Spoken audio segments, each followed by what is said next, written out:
It's the Score North Twin Show. Hey, we're back. Still alive. We're still alive, boys. Down 3-0 last night. Bats what was the Diamondbacks line? Snakes alive last year, right? I think that was their catchphrase where they made their run. Snakes alive, Twins alive. Is there some type of thing we can steal from them? As everyone loves to compare this team to the 2023 Diamondbacks, who made an improbable run to the World Series. But a snake is people fear snakes. Snakes are vicious. Snakes are. The Twins, it's Minnie and Paul. I don't know. It's not as TC Bear fierce. Yeah. Who can't catch. TC. Yeah, please welcome TC Bear, who can't catch. By the way, I forgot to mention this. I believe they have now taken TC Bear off catching first pitch duty. Thank God. It's Tommy Watkins. If you're Tommy Watkins did terrible year at third base, he's waved guys home, he stopped guys. I'm going to tell you right now, no. Tommy's had a great year. Catches the first pitch every time. Dude, how did we go from having Mike Trout, or who's the left-handed? Because he was left-handed, right? The first iteration, hitting bombs. Babe Ruth. He was the Babe Ruth of mascots. The Ted Williams or Babe Ruth of mascots, and now you can't even catch a first pitch. They have Tommy do the marquee one. Because there's seven. I'm not talking about those those slappies no one cares about. But I'm saying the real first pitch. Yeah. Because TC Bear never caught it. It was like he was wearing a mallet. Poor guy. This is how bad things have gotten for the Twins. We're just clowning on the mascot, and we're celebrating Byron Buxton playing 100 games for the first time, second time in his career. I stayed home and watched last night. Did we stop the game like Cal Ripken when he went around and shook hands with everyone in the front row after playing 3,100 consecutive games? Did we stop the game? Do not get me started. Standing ovation. You're doing this on purpose. I sent you guys 2 notes. I had 5 more that I didn't send. 2 notes. What were the ones you didn't send? Say them on the show right now. Oh, I was going to drive down. Well, more no. You played the game. You understand what's going on. You don't have to find every literally, this team is collapsing. And last night they weren't. And Justin, Mr. Negative. And Justin is so sitting negative, there. No, but when they were down 3-0, so it looked like a disaster, right? It looked like he's finding the positives, and this guy, and this is a tough time. It's what are you talking about? You once, Torrey Hunter tried to slug you and accidentally hit Nick Punto because of your not taking it seriously back then, and you learned your lesson. And now you're this is, I don't know, he's playing a pretty good third base here. Dude, the house is on fire. I think it's a tough spot to be in. I think when you're broadcasting on behalf of the team right now, you're trying to, because you're trying to walk the line of there's still a chance they could make.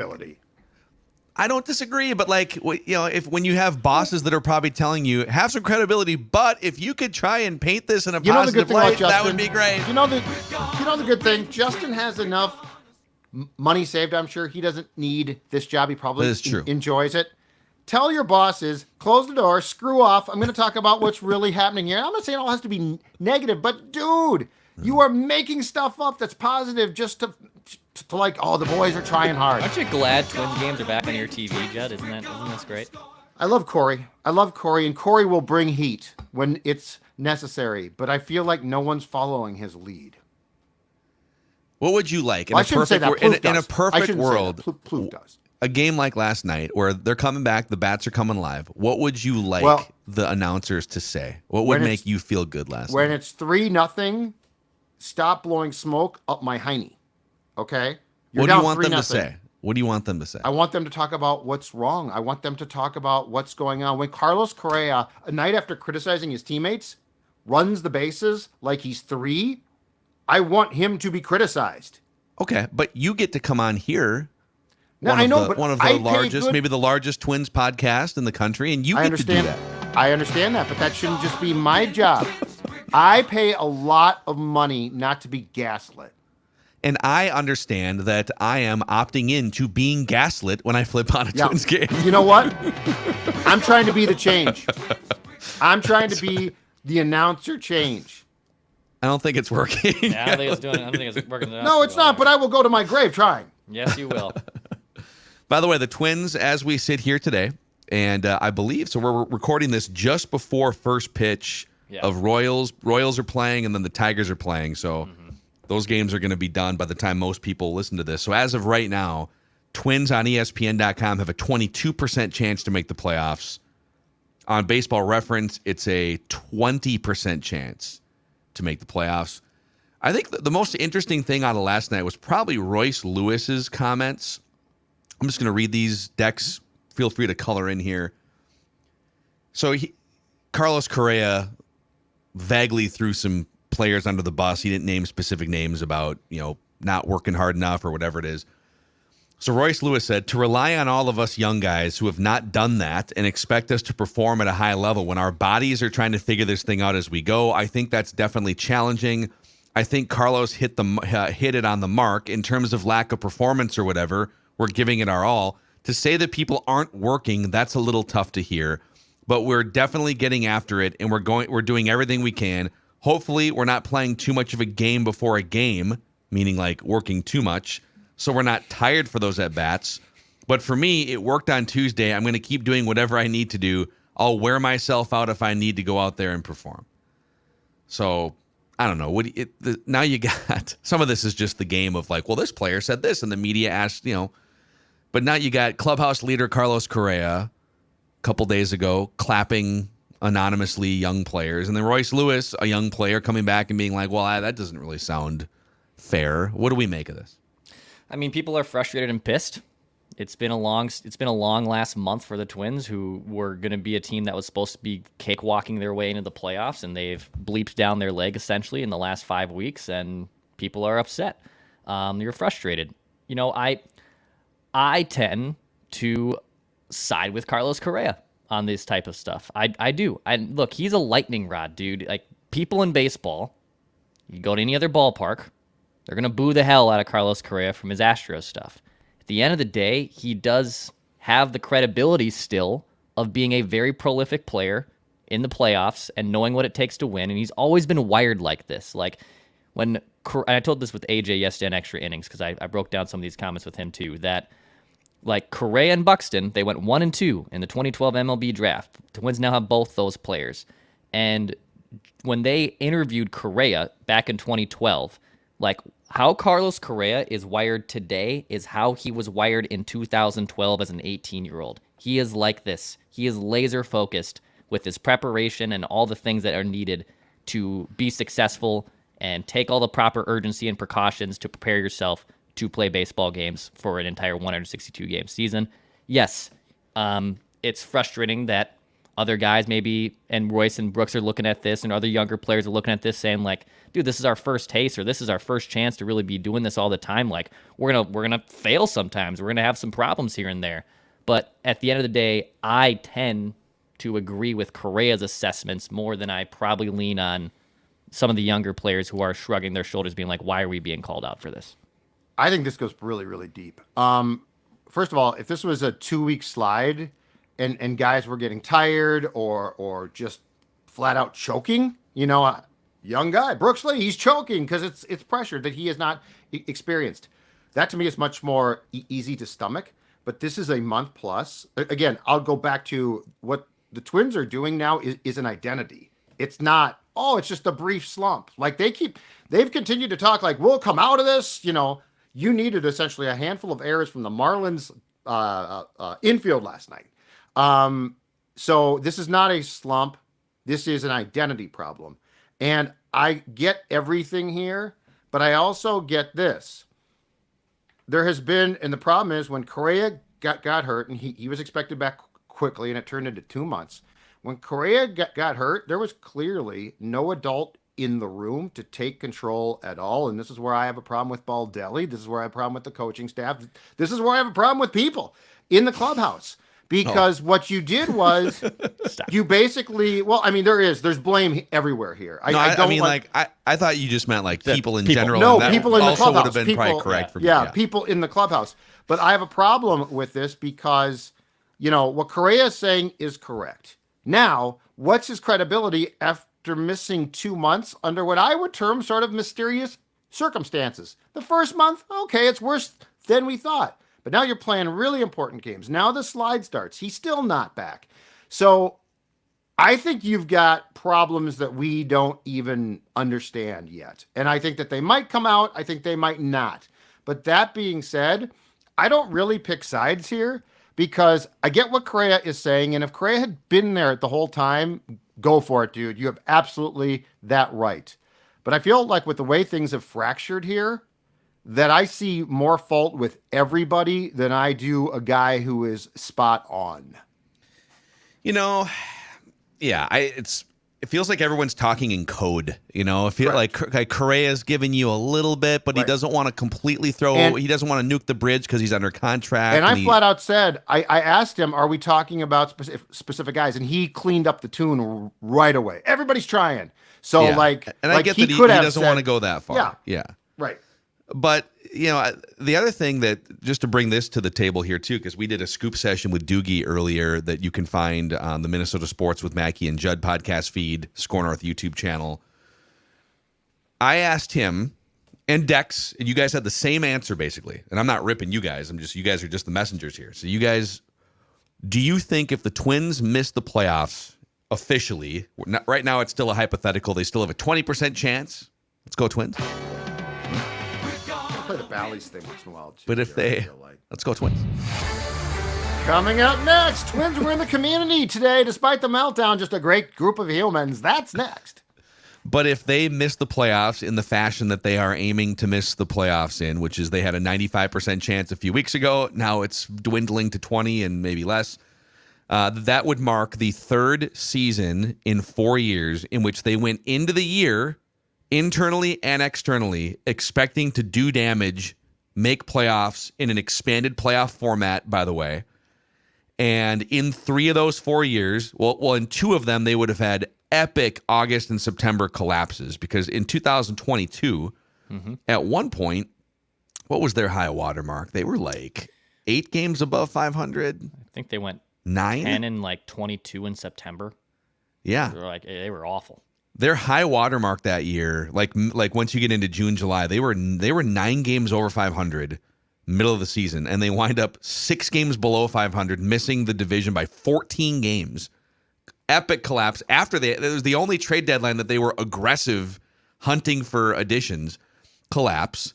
This would be an equal or worse collapse. And then 2021, again, 2 years after the Bomba Squad team, they built that team to make a run in 2021. And they finished 20 games out of first, 73 and 89. So if you take that, I don't know how you can, after the season, shrug your shoulders and be like, boy, we've been trying financially and everything else to win the division and make the playoffs, and we have failed 3 out of 4 years. Let's just run it back with zero accountability, with zero changes.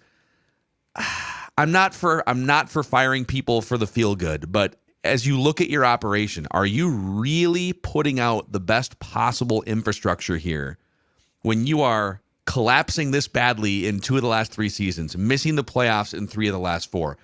And you guys both said, Doogie and Declan, that you'd be really surprised if any of the main figureheads, Falvey, Levine, Rocco, if any of them were let go. And I come back and I say to the Twins, not to you guys, so wait, it's out of the realm of possibility that you fail that badly in 3 out of 4 years to even get to the playoffs. And it's like a laughable notion that you would look to make some major changes to your operation. Like, what are the standards around here is my question. And look, if they've been able to sign Carlos Correa to, well, like the second time they lucked it. Well, both times they lucked into it. Regardless, though, they brought in Carlos Correa. They've paid for big money contracts to Josh Donaldson. They've swung some savvy trades for Pablo Lopez, Joe Ryan. I think ownership looks at Falvey and Levine and said, you guys have 100% lived up to your expectations. I do. Plus the drafting of Royce Lewis, Brooks Lee, Walker Jenkins looks like to be a stud. Their prospect pool is one of the best in baseball. So I don't look at those two as any factor of losing their job. And again, I'm not arguing with you necessarily, but I'm you're representing a stance over here. And I would go back and I would say, okay, these are these are valid questions that ownership should ask. And if you get into a room and it's decided, okay, all right, I heard you out. That makes some sense. Continue forward with your job. Okay. But if I were to have told you after they fired Terry Ryan 8 years ago, a well-respected, long-time, probably the best GM the franchise has had. I mean, Andy McPhail back in the 80s, 90s would make a run for that too. All right. After 8 years of Derek Falvey and Thad Levine, they will produce one 90-win season in 8 years, and they will produce one playoff series victory in 8 years. Are they doing a good, is that meeting your standard 8 years into what you thought you were bringing in back in 2017? That would be my question back to the ownership. And ownership would say, absolutely, that's good, because they've had regular season success. All right.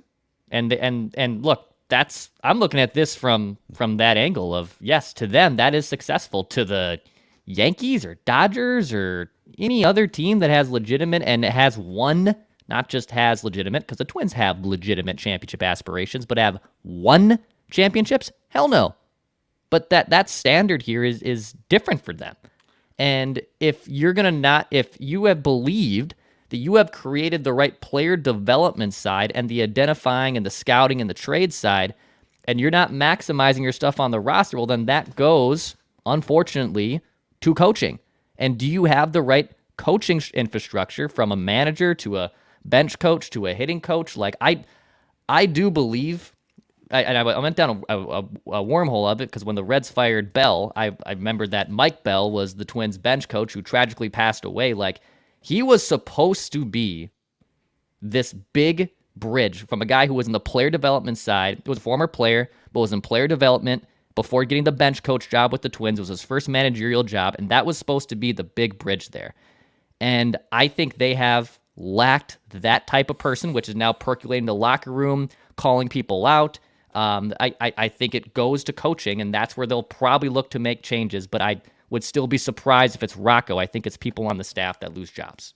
But that's their fault. I mean, I'm sorry Mike died. That sucks. It's really, really sad. But you can't just say, well, we lost Mike Bell. Jay Stingler came in. He's not as good, but we'll hire him. I also heard that in Rocco's first year or two, when Derek Shelton, who now obviously is the poor guy who's got to manage the Pirates, was here, that he was often the in-game guy. Like, Rocco would be slow to react, and Shelty would, and Shelty was far more fiery. But here, so Phil, to answer your question, do I think the poll ads are going to fire Falvey? Absolutely not. Do I think that if they were smart, that they would cut him off at the knees a little bit? Yes. And here's how you do it, okay? Declan's right. Now, Falvey in season on trades, a little shaky, very shaky. A little shaky? Very shaky. Very, very shaky. He's the worst in the league. Yeah, which is a demerit to him. But he has built, it does appear that they've drafted well. But here's where you cut him off. And here's where you say, Derek, we're going to keep you, but things are changing here. And here's how. His in-game involvement has to end. I fire Rocco. I fire all of their, not the front office analytics people, but I fire all of the, Jeremy Zoll, they're all gone. And I say, we're going to bring in a manager with autonomy. You're not going to be telling anyone what to do at 2:00. You're done with that. But it blends. It all blends together. Here's a boatload of information that we provide, every other team. But it's being provided. But the problem is it being provided in the best manner possible? This is where the whole thing is dicey, right? Because what we have here is we are now in a day and age where a lot of people with no people skills have no idea how to provide the information correctly. And when I've got basically computer robot human beings saying, this is what you need to know, this is what the matchups are, this is how we're going to win, Twins, I say, you get no people skills. So I end the Falvey. I mean, is Thad a factor here? I'm sure he does good stuff. I like Thad, but I don't know. I feel like it's unfair to point a finger at Thad. I've lost track of his role. But when it comes to Derek, I think you absolutely strip him of how he is approaching things. I fire Baldelli because that's also going to send a message to Derek as well that you're going to bring in someone else. And if Derek quits in a huff, that's fine. His right. But I don't see, like I'm a Declan on some of the development front. I think they've done a nice job. I actually like it. But where has this team failed when it comes to people skills and when it comes to in-game? Those are their two critical, I think, failures, along with the fact that they did not get a decent player at the deadline, a bullpen arm. But that's what I do. I bring in a manager who can combine analytics and actual feel for the game, which the Minnesota Twins, I think, no question, you can't debate this, are lacking completely right now. Dude, I just continue to find it wild. Like, just for fun here. So Farhan Zaidi is the head of the San Francisco Giants baseball operations. And just a couple of years ago, the Giants won, what was it, 2021? They won like 105 or 106 games or something a couple of years ago. Mm-hmm. And let me give you some background on Farhan Zaidi. Mm-hmm. He was Billy Beane's right-hand man for several years. Billy Beane's had a few different right-hand men. He was one of Billy Beane's right-hand men in Oakland as like a 35 or 37-year-old. And he was credited with a lot of like brilliant decisions behind the scenes. He parlays that into the Dodgers general manager role, working right underneath Andrew Friedman for a few years. They help so he's helping the Athletics overperform with no payroll. He is the second man in line with the Dodgers and helping bring them their first World Series appearance in 29 years in 2017. Then he goes to the Giants in 2018, franchise record 107 wins in 2021. Like this resume. That was 3 years ago. And all over San Francisco Giants internet right now is Farhan Zaidi's job security, major question mark right now.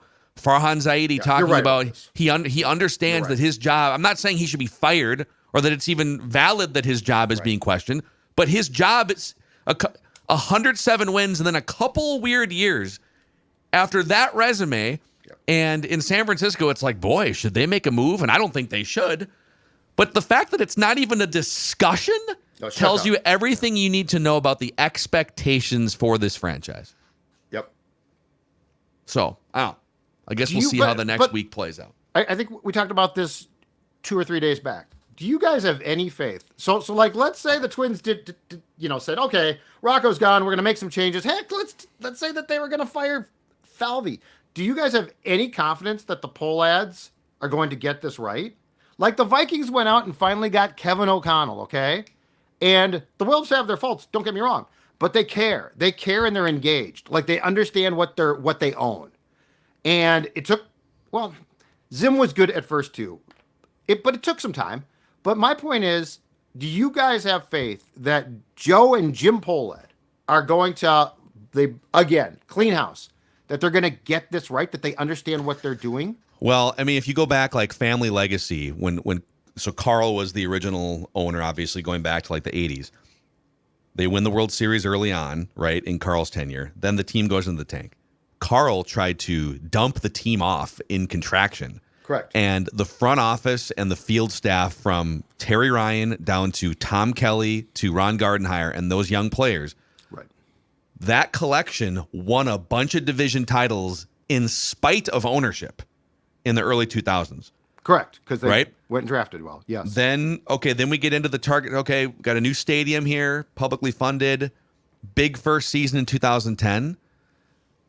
In the tank for a handful of years afterwards, from 2011 through basically 2017 or so. Yes. And then there's been a little bit of a resurgence. They've had some playoff appearances. Obviously, last year was nice, but if you look at a 30-year sample going back, 33 years back to 1991 here, of multiple generations of Pohlad ownership. Yes.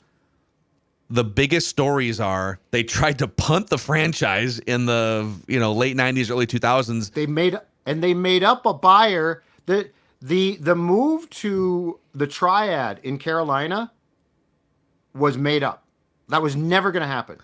And they tried to strong arm, and then he went to Selig and said, contract us with the Expos. And that's a quarter century ago, and I get that I'm drumming up a lot of history here, but I'm just taking you through like what are you hanging your hat on? Right. And the answer is awesome ballpark, I guess. Well, and a couple 90-win seasons here in the last 15 years, and that one playoff series, which was fun and it's great, but then the 12 months that followed have been an epic disaster on all fronts. And much of the 70s sucked.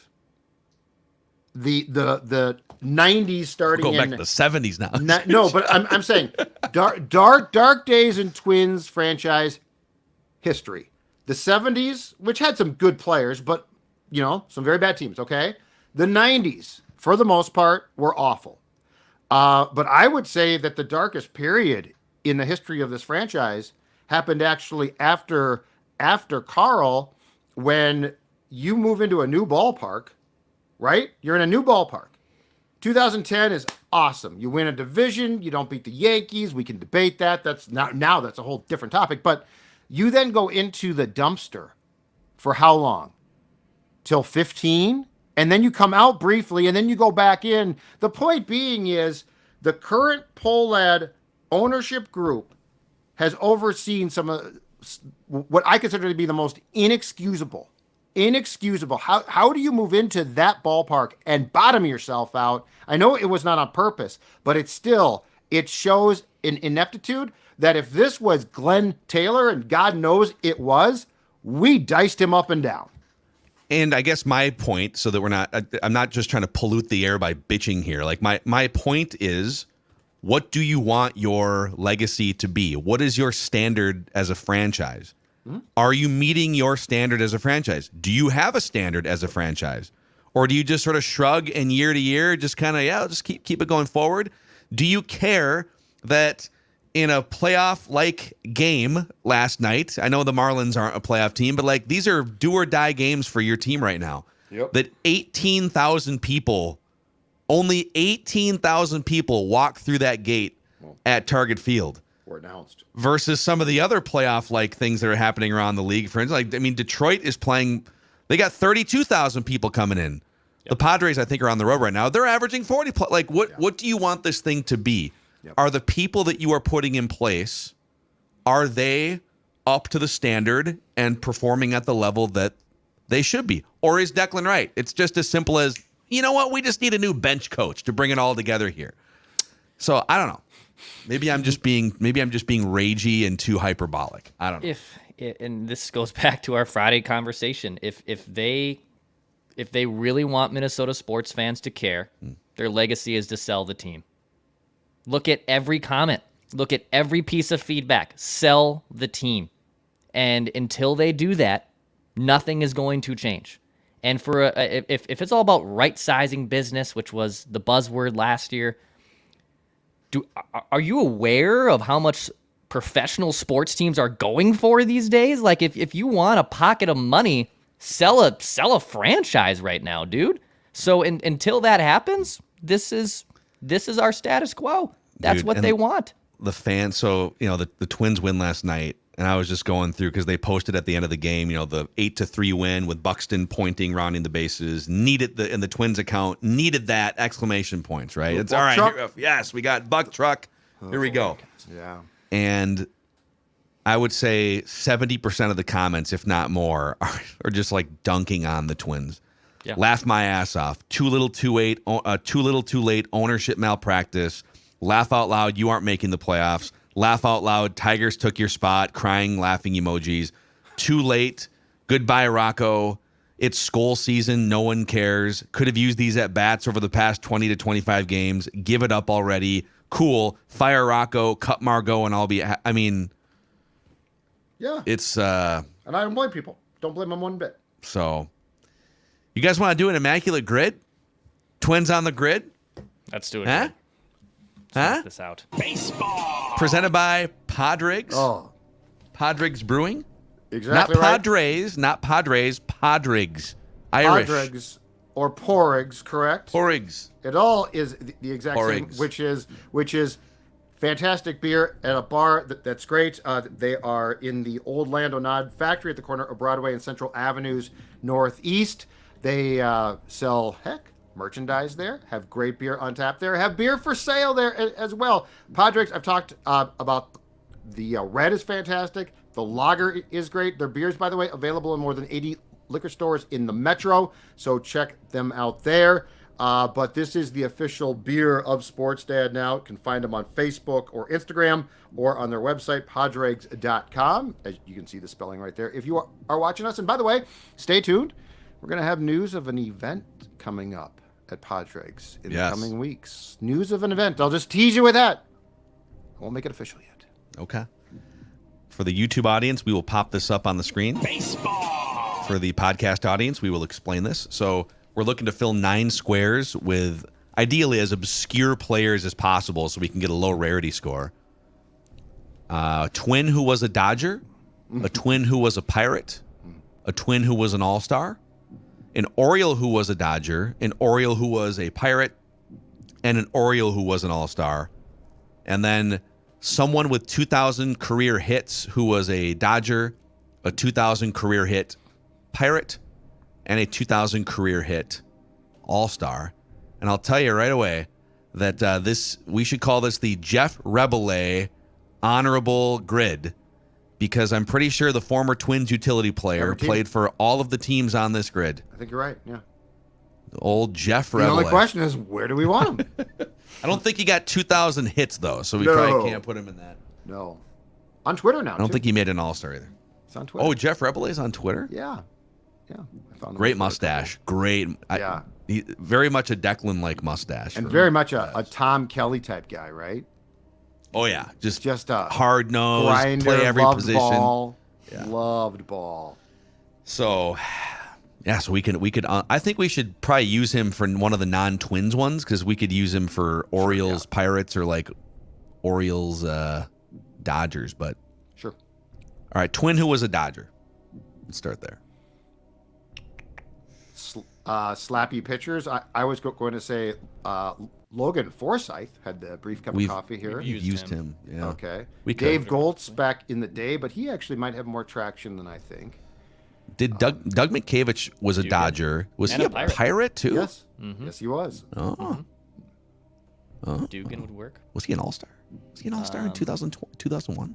He was. So was, you know who I remember? Because I walked by all those All-Star things going by the locker room. Irvin Santana. Oh, yeah. Big time. He also was another random one. For an All-Star.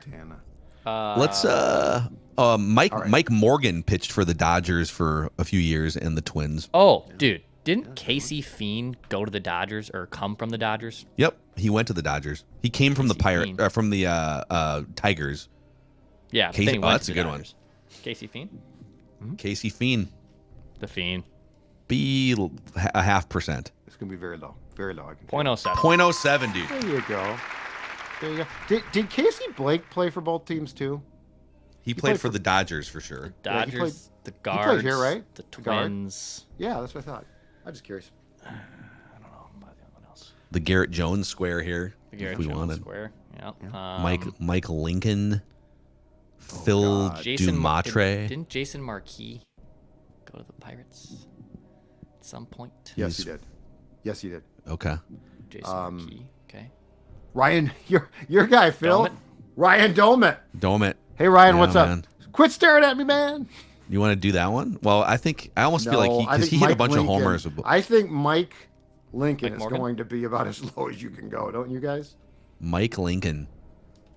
Okay. 0.03. Yeah. Wow. Oh my god. Pirates hat. That's a great like Pirates late 90s. Yeah. Pirates. I like that hat. Let's place Rebele in one of these. So what? Okay. Well,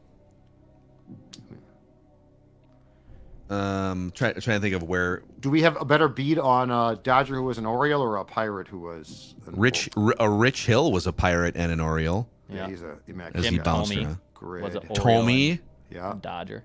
Yeah, briefly a Dodger but we before could, he came here. That's right. Jim Tomey we could also use for the 2,000 hits Dodger. Yes. Okay. I don't think he had 3,000, but he definitely had. He did not have 3,000. Was a 20-year player. Want to do that? Jim Tomey as a 2,000 hit Doyer. 0.9. 0.9. Yeah, because his Dodger stay was incredibly brief, and I think he came here. It was a waiver claim from the Dodgers. A former Twin. Steve Pearce, Pirate Oriole. Okay. And Twin in spring training. Did he ever play for the actual Twins? I don't remember. Steve Pearce was a big time Pirates. Oh wow, we got 2%. What? That's high. Oh boy. Okay, I guess we'll throw a Rebele in that Orioles. Okay. Right. This will be under 1%, right? How does Steve Pierce go No for 2%? one's going to remember Jeff Rabelais. Yeah, Steve Pierce got high. 0.1%. 0.1%. Look at that Look stash. Oh, the stash is great. He just loved baseball. Let's go, dudes. Twin All-Stars. I mean, pick your rando. 2000 career. We just listed a bunch of them. Kinsler, Matt Lawton. Matt Lawton. Christian Guzman. They had a bunch from that early 2000s. Joe Mays. Joe Mays? Yeah, Coomer. Yeah. Joe Mays. Joe Mays. Sure. Joe Mays. Absolutely. Joe Mays. He had that 1 year. He was really good. Yep. 2001.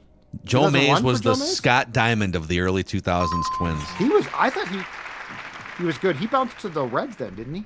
He was Royals, Reds. I thought he was no. Red for a while. Eric Milton went. Or was that Milton? Reds. Mays was Royals. Milty. Maybe Reds. I don't know. Thought he was with the Reds. You want J.J. Hardy for Orioles All-Star? Yeah. Remember when he went to the Orioles and hit like And 30 jacks? Just and as good as he was his in wrist Milwaukee, and we didn't punt on him after one injury-riddled season. Yeah. J.J. Hardy was... Nishioka was coming, Dax. There you go. 2. Okay. Okay. Some traction, huh?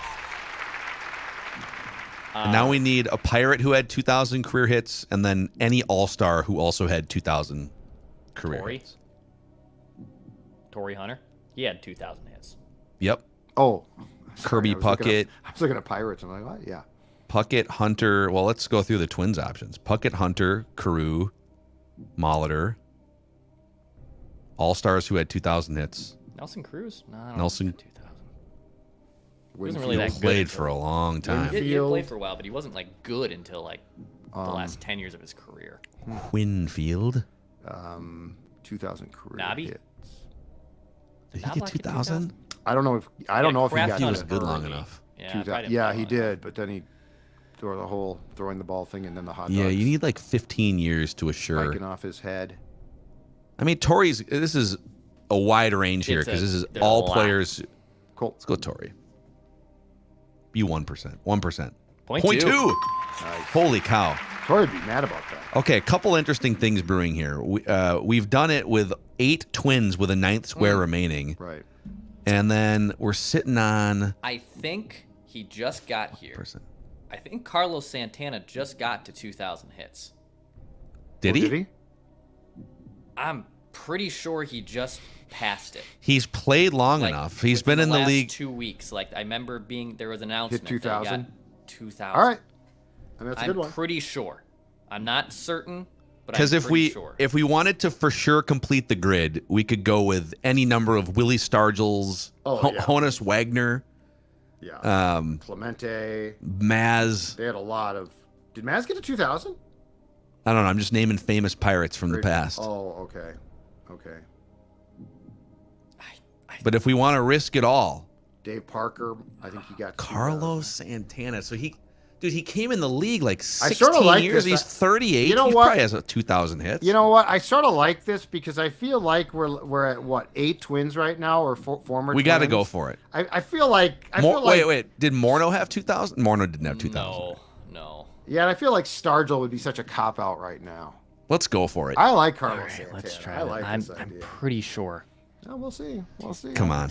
Moment time. of truth. Moment of One truth. time. One time. Drum roll. Damn it! Oh! Led astray! Led astray! Now we got to look him up. Oh, he's got 17. He's at 18. No. I knew he should have gone with Pops.